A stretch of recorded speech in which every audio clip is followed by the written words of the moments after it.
Nah, oke teman-teman, jadi di sini aku bakal jelasin pengertian dari alkali. Ada yang tahu nggak sih alkali itu apa? Nah, alkali itu berasal dari bahasa Arab yang berarti abu dari lumut asin.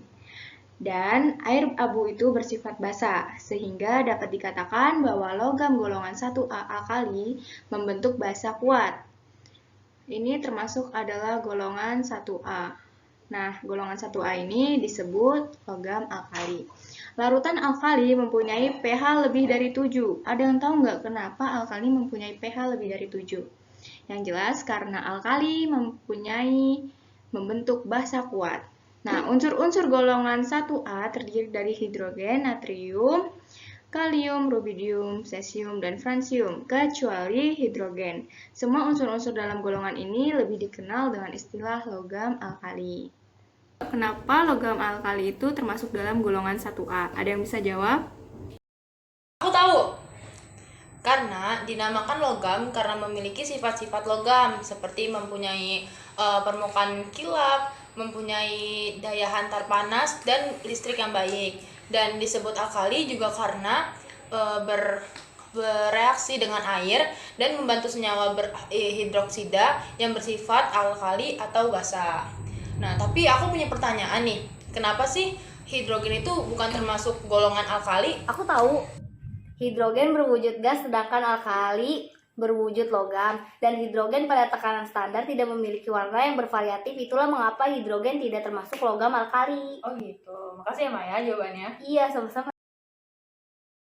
Nah, untuk selanjutnya aku bakal ngejelasin tentang anggota alkali. Elektron valensi dari logam alkali adalah 1. Agar stabil, maka akan dilepas 1 elektron sehingga membentuk ion positif.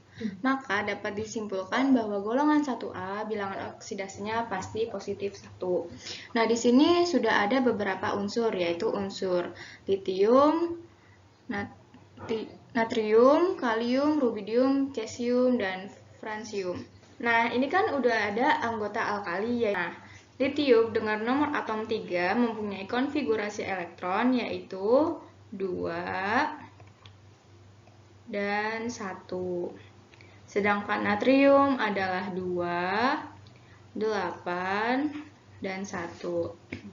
Nah, di sini untuk kalium, rubidium, cesium, dan francium ada yang tahu nggak nih? Aku tahu. Coba Najla apa? Yang pertama yang kalium, Ya. angkanya ada 2, 8, 8, 1. Yang kedua ada rubidium, angkanya ada 2, 8, 16. Salah. Salah ya? Iya, Harusnya berapa? 18. Oh, oke. Berarti angkanya yang pertama tadi diulang lagi. Yang pertama ada 2, 8, 18, 8, 1.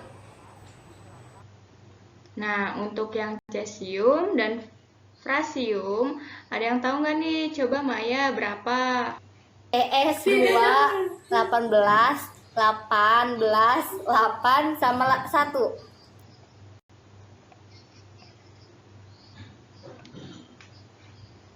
Oke, ini 18, 8, dan 1. Yang FR ada 2, 8, 18, 32, 18, 8, 1. Dede, hebat Mai. 8 dan 1. Oke. Jadi kesimpulannya di sini adalah litium dengan nomor atom 3 mempunyai konfigurasi elektron yaitu 2, 1. Sedangkan natrium mempunyai konfigurasi elektron yaitu 2, 8, dan 1. Dan kalium mempunyai konfigurasi elektronnya adalah 2, 8, 8, 1. Sedangkan rubidium 2, 8, 18, 8, dan 1. Nah, cesium ini 2, 8, 18, 18, 8, dan 1. Dan yang terakhir, francium, itu ada 2, 8, 18, 32, 18, 8, dan 1.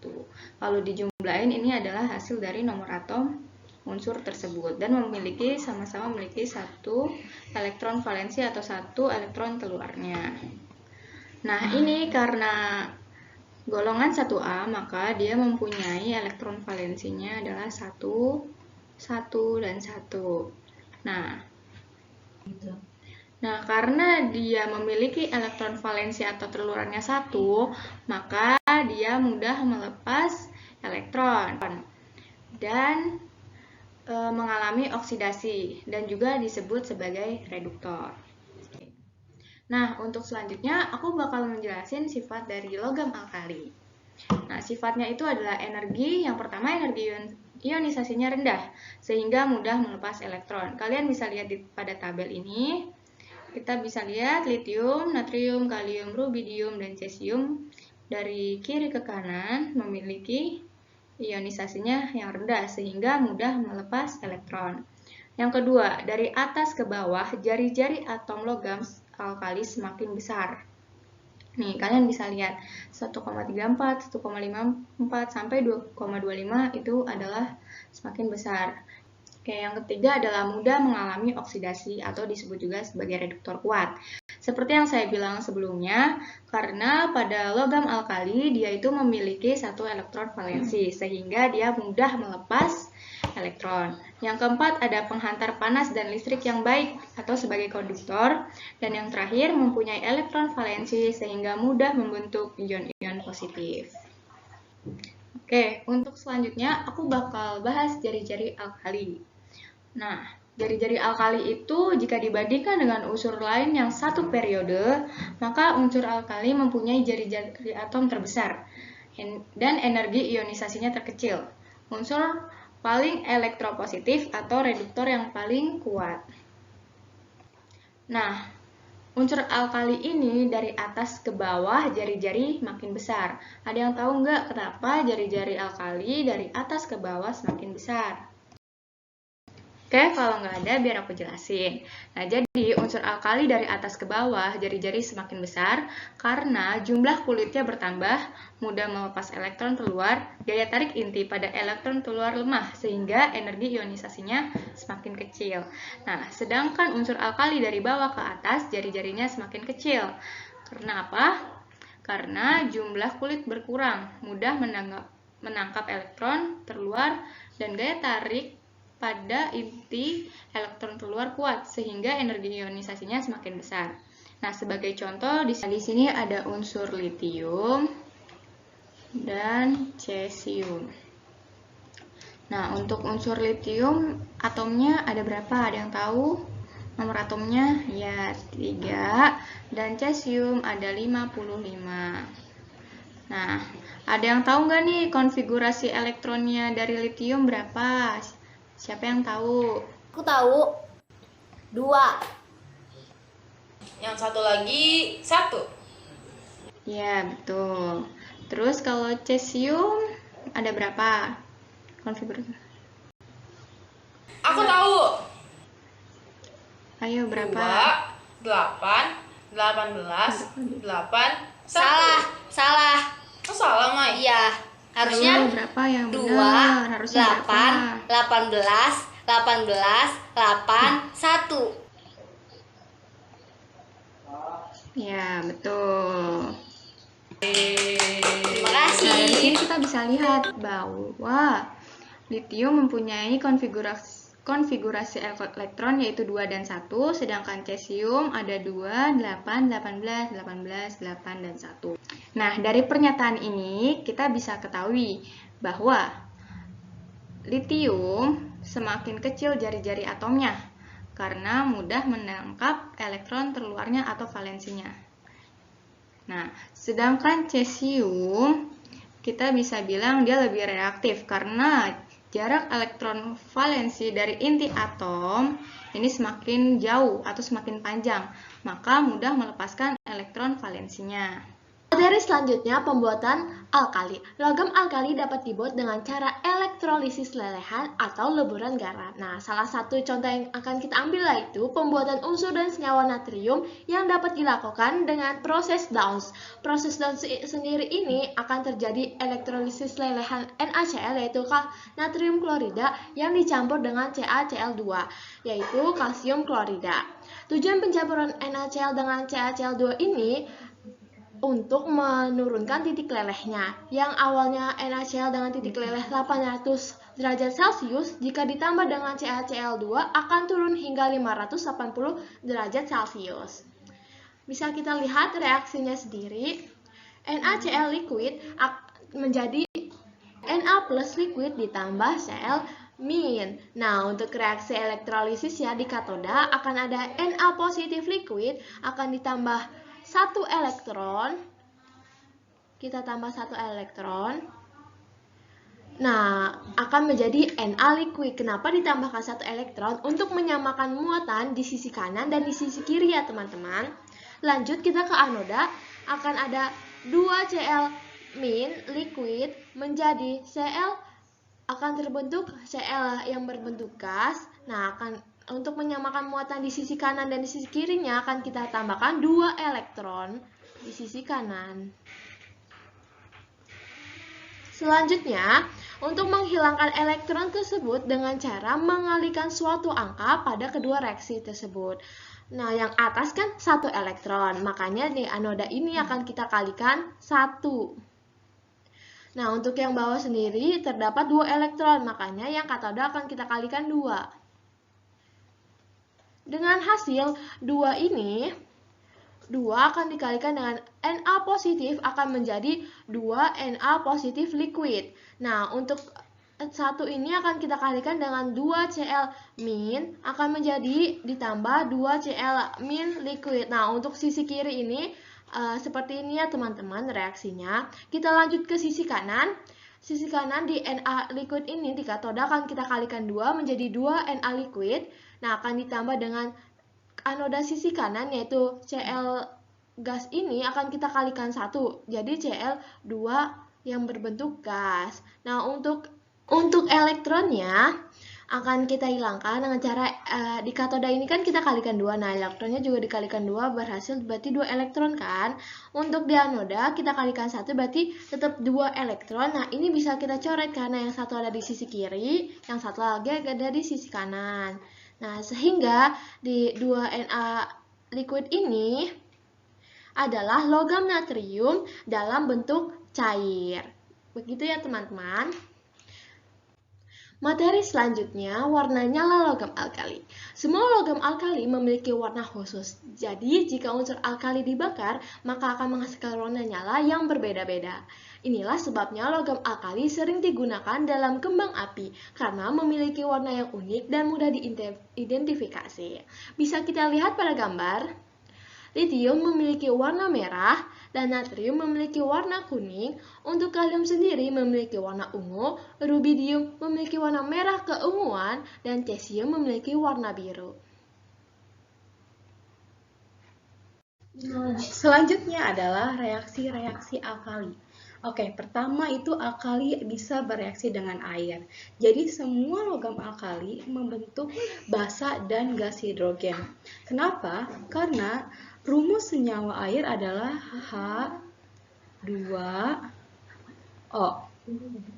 Itulah mengapa dia akan membentuk gas hidrogen. Dan reaksi yang terjadi adalah reaksi eksoterm. Reaksi eksoterm itu adalah reaksi pembakaran yang biasanya terjadi pada api. Seperti di contoh ini yaitu 2Na ditambah 2H2O menjadi 2NaOH ditambah H2. Karena ini adalah yang terjadi reaksi eksoterm, maka H2 pada di sini itu akan terbakar. Kemudian di sini ada sedikit catatan kalau Li itu akan bereaksi pelan, lalu Na akan bereaksi dengan hebat seperti contoh di sini dia akan segera terbakar. Kemudian untuk K, Rb dan Cs itu akan segera meledak. Makanya K, Rb dan Cs itu biasanya digunakan sebagai bahan peledak. Yang kedua adalah reaksi antara alkali dengan hidrogen. Logam alkali jika dipanaskan dapat bereaksi dengan hidrogen. Contoh rumus di sini yaitu 2Na ditambah H2 menjadi 2NaH. Biasanya yang dihasilkan itu garam hidrida. Reaksi selanjutnya adalah alkali dengan oksigen. Jadi, logam alkali terbakar dalam oksigen dan akan menghasilkan oksida, peroksida, dan superoksida. Rumusnya adalah 2L ditambah O2 menjadi L2O. dengan syarat L adalah alkali. Natrium dapat membentuk peroksida dengan rumus dari sini ya diturunkan menjadi 2Na ditambah O2 menjadi Na2O. Tetapi untuk K, Rb, dan Cs itu membentuk superoksida.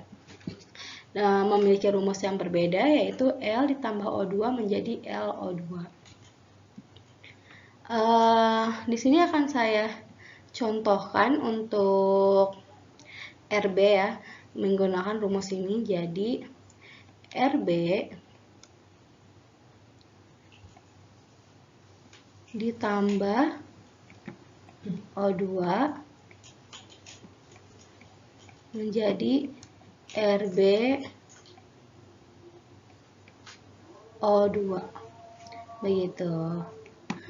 Nah, di sini coba Najla bisa tidak membentuk K menggunakan rumus ini. Reaksi dari K itu K ditambah O2, hasilnya adalah KO2.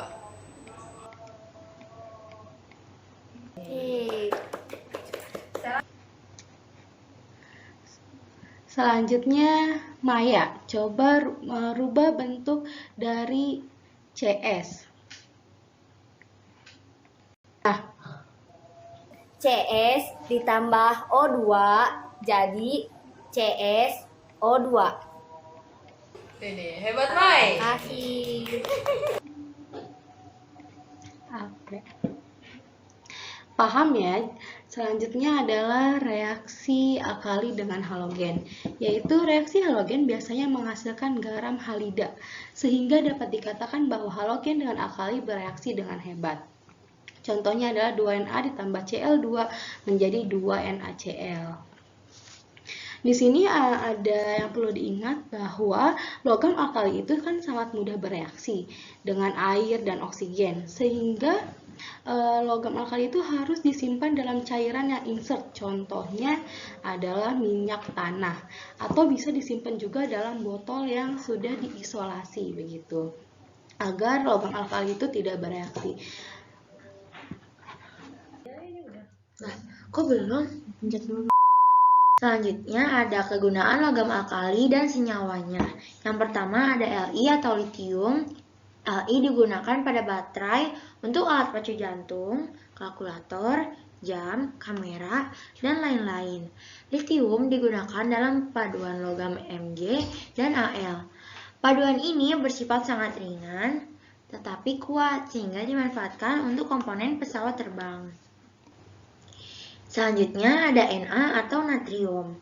Pertama ada Na cair, pendingin reaktor nuklir, ada NaCl sebagai garam dapur, NaOH pembuatan sabun dan kertas, NaHCO3 natrium bikarbonat sebagai soda kue, Na2CO3 sebagai industri kaca, Na2SO4 penghangat ruangan dan penghangat air, NaCN ekstraksi emas dan mengeraskan baja. Selanjutnya yang terakhir ada NaNO2 bahan pengawet. Selanjutnya ada K atau kalium. KO2 sebagai bahan cadangan oksigen dalam tambang atau dalam bawah tanah, kapal selam, dan memulihkan seseorang dari keracunan gas. KOH industri sabun lunak. KNO3 sebagai komponen esensial dari bahan peledak, petasan, dan kembang api.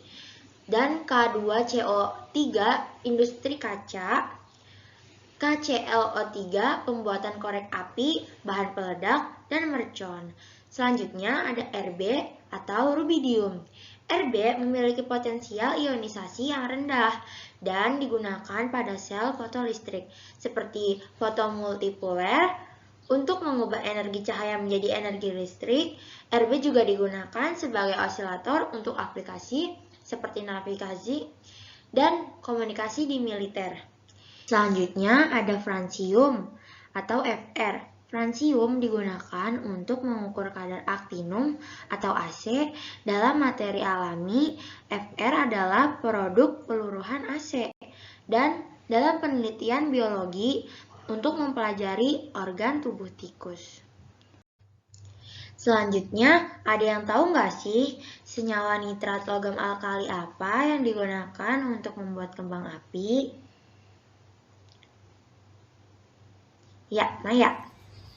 Kalau menurut saya, karena tadi yang saya lihat KClO3 bisa digunakan menjadi bahan peledak, maka jawabannya adalah E. Selanjutnya, Tapi kalau menurut saya jawabannya yang C, KNO3. Karena KNO3 itu merupakan bahan kimia yang sering digunakan untuk pembuatan kembang api, dan juga KNO3 itu memiliki warna yang bervariasi. ya, baik. Jadi sebenarnya yang digunakan untuk membuat kembang api adalah KNO3 karena KNO3 adalah zat yang digunakan sebagai bubuk mesiu yang dimana bubuk mesiu merupakan bahan utama pembuatan kembang api sehingga ketika kembang api dinyalakan kembang apinya dapat meledak. Sebenarnya keduanya memang sama antara KClO3 dan KNO3 merupakan sama-sama komponen utama bahan peledak, tetapi KNO3 yang dapat menghasilkan warna di kembang api. Terima kasih. Jadi yang tepat adalah jawaban Najla, yaitu